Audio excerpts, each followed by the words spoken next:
सच्चिदानन्दरूपाय विश्वोत्पत्त्यादिहेतवे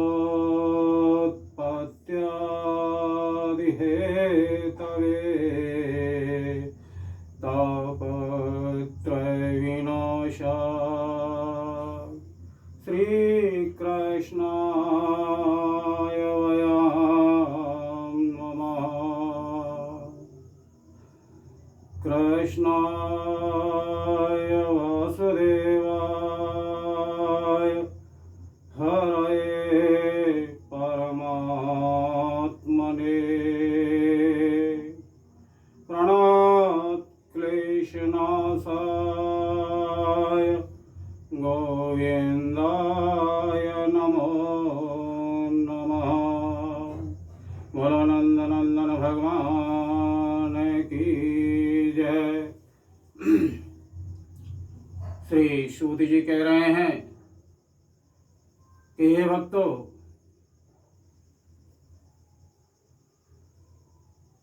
तुंगभद्रा तटे पूर्वं भूत्पत्तनमोत्तमम्।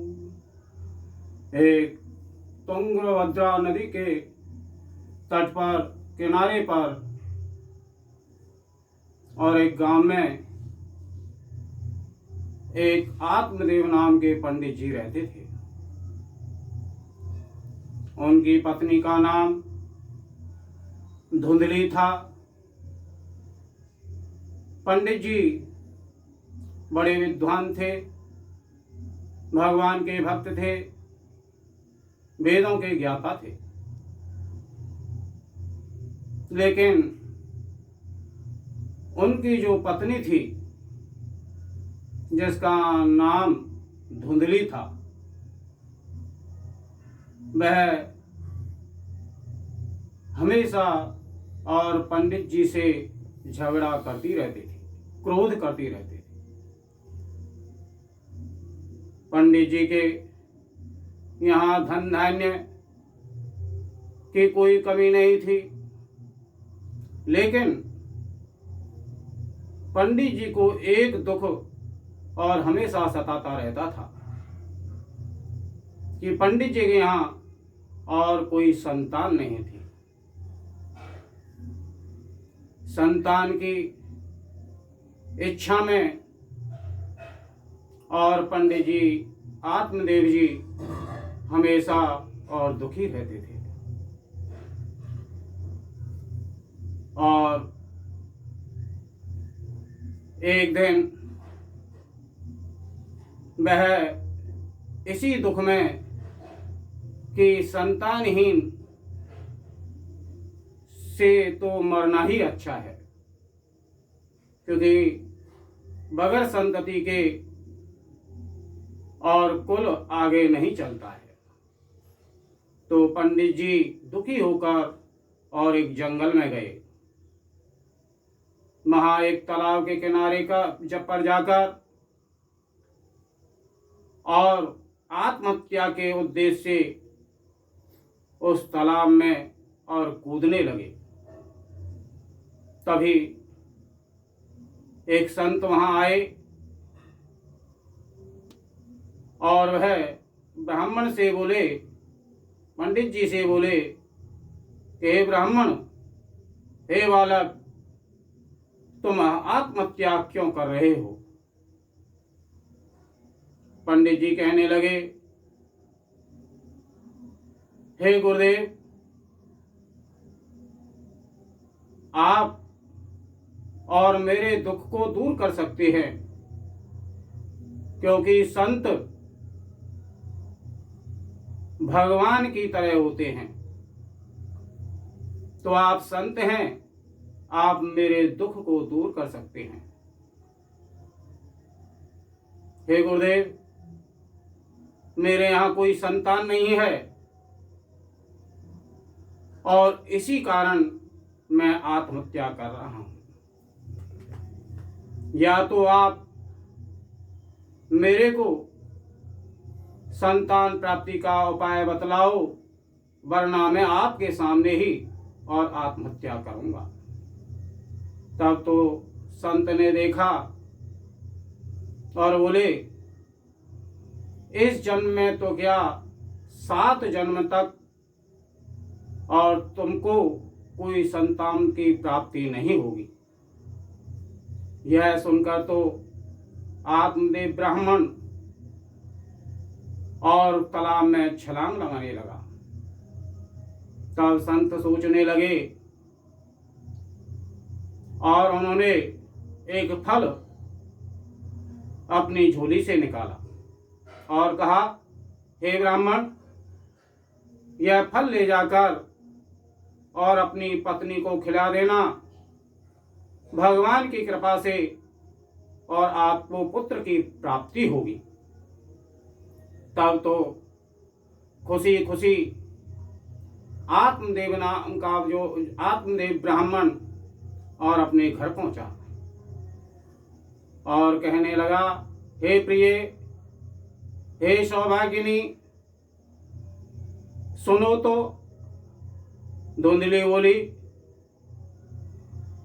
क्यों इतना चिल्ला रहे हो? आते ही और चिल्लाना शुरू कर देते हो। आत्मदेव ब्राह्मण ने कहा कि देखो, ये फल और संत ने दिया है, इसको आप पालो, इसको खा लो और हमको पुत्र की प्राप्ति हो जाएगी। तब तो पंडित जी से धुंधली बोली कि आप चले जाइए, मैं और यह फल बाद में पालूंगी।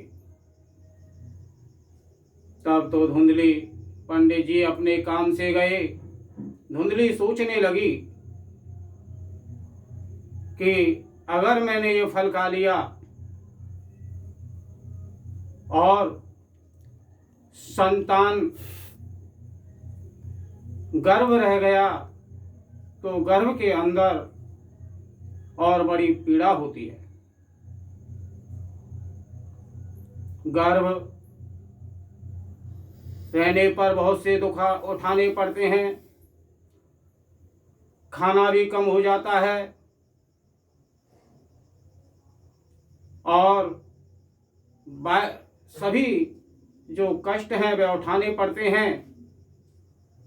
प्रसव कष्ट भी उठाना पड़ता है और कहीं ऐसे में गांव में आग लग जाए तो भागने में भी परेशानी होती है। धुंधली जैसा उसका नाम था ऐसे ही गुण थे, यथा नाम तथा गुण।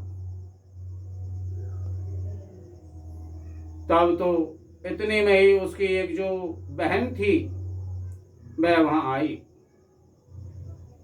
वह कहने लगी, अरे बहना, आप इतनी चिंतित क्यों हो रही हैं, मेरे को बताइए। धुंधली कहने लगी, अरे बहना, क्या बताऊं, रोज रोज और ब्राह्मण मेरे को ये फल ला कर दे देते हैं, ये संत ने दिया है, इसे खा लो और हमारे पुत्र की संतान की प्राप्ति होगी। अगर मैं ये खा लूंगी तो गर्भ के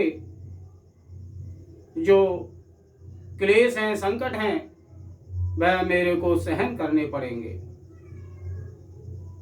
तब तो वह बहन बोली कि आप चिंता नहीं करें, मैं गर्भवती हूं और मेरे जो संतान उत्पन्न होगी वह मैं आपको दे दूंगी। मेरे पति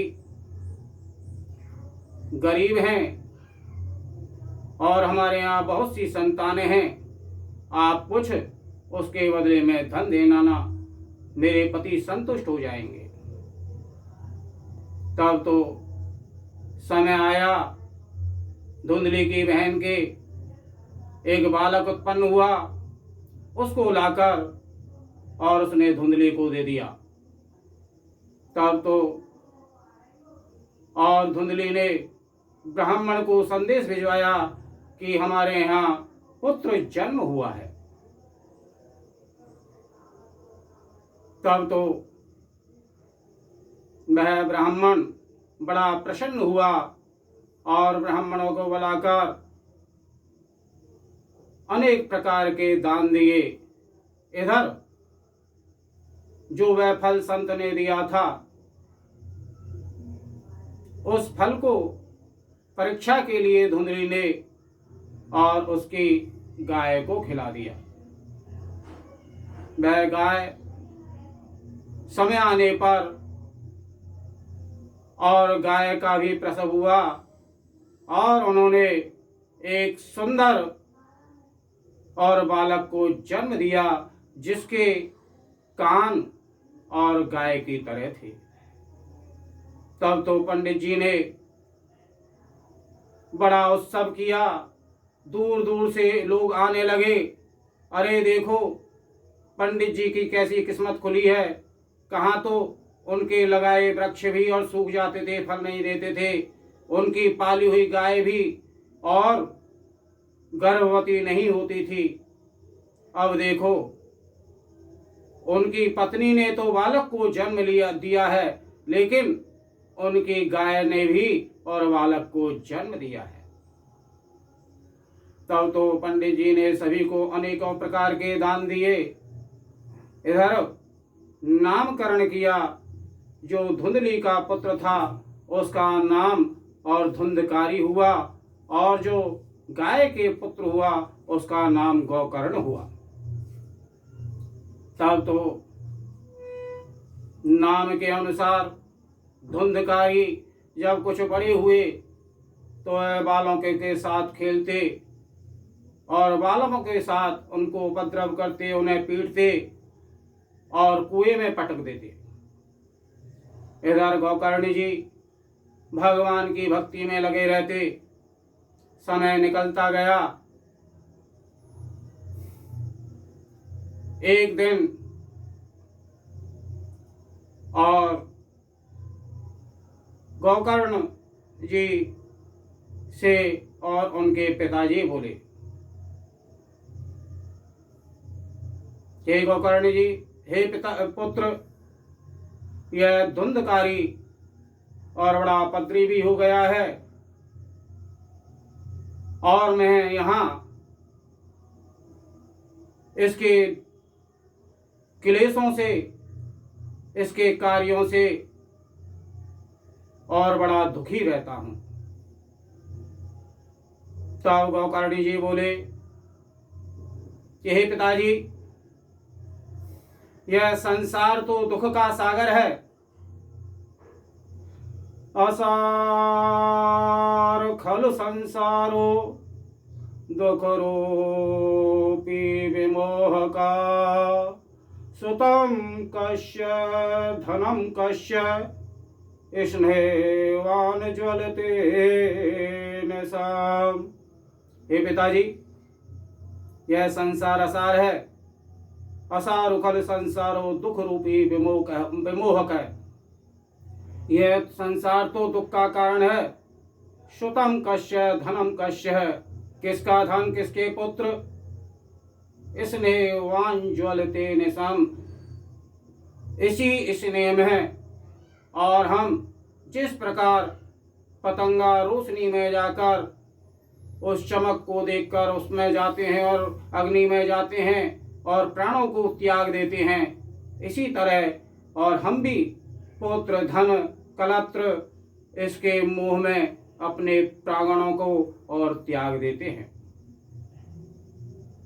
तब गौकर्ण जी के बातों को सुनकर और आत्मदेव जी जंगल को गए और भगवान का ध्यान करते हुए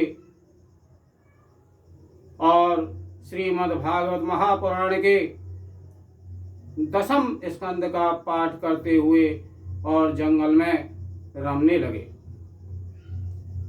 इधर जब गौकर्ण जी ने धुंधकारी को उपद्रवों को देखा तो वह भी और तीर्थ के लिए चले गए। इधर जब माँ अकेली रह गई तो धुंधकारी माँ को सताने लगा, ला धन ला पैसे।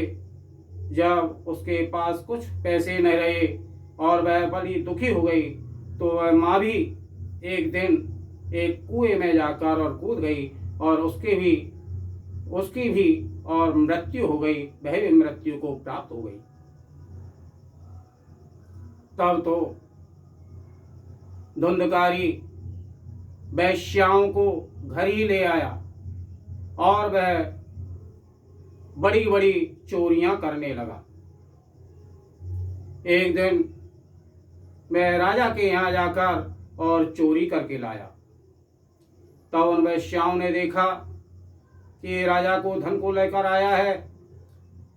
राजा ने अगर पकड़ लिया